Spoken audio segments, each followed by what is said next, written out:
Guys, welcome to my YouTube channel. Narito na po kami sa kabundukan. Nakikita nyo, flashlight na lang.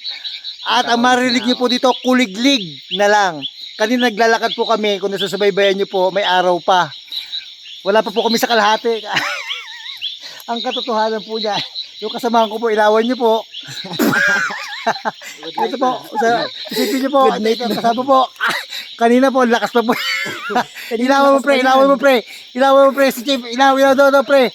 Kanina po, ang lakas pa po niya na nagmumutor. Hindi makita si Chip. Kaway, Chip, kaway. Laglag na po kanina, ang lakas pa po magmotor niyan. Birin niyo po, tahimik po kami. Anong narinig niyo po? Iyan po ang patunay. Bakit ako nagsipag sa negosyong pabango? Ilaw, camera.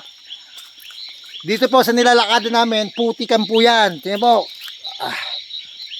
Hindi na makita talaga. Pero kung mag-ano niya, yan na po, nagiging silbi naming ilaw. Flashlight.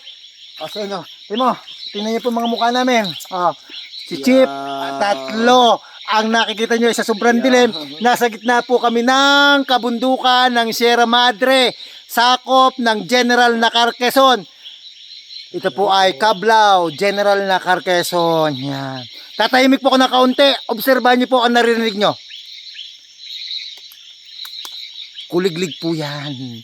Yan po lang ang tugtugi na marinig nyo dito sa gitna ng kabundukan. Kaya nakita nyo, nagsipag ako sa negosyong pabango, nag-aral, nakatapos, para makalabas po sa ganitong kahirapan.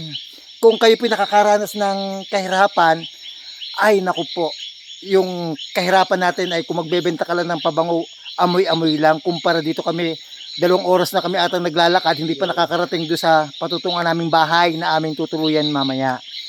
Ganyan kami nabuhay dito nung kami mga bata. Nag-aral ako ng mabuti para makalabas sa ganitong sitwasyon. Hindi po, biro ang buhay. Ayan po si Chip, tulog na po. Talagang laglag. Sabi ko, magbabakasyon kami, magre-relax. Grabing relax po naranasan ni Chip ngayon. Relax na. Hindi na humakatayo. Ayan, sige guys. Salamat sa panunod ng YouTube channel. Bye-bye.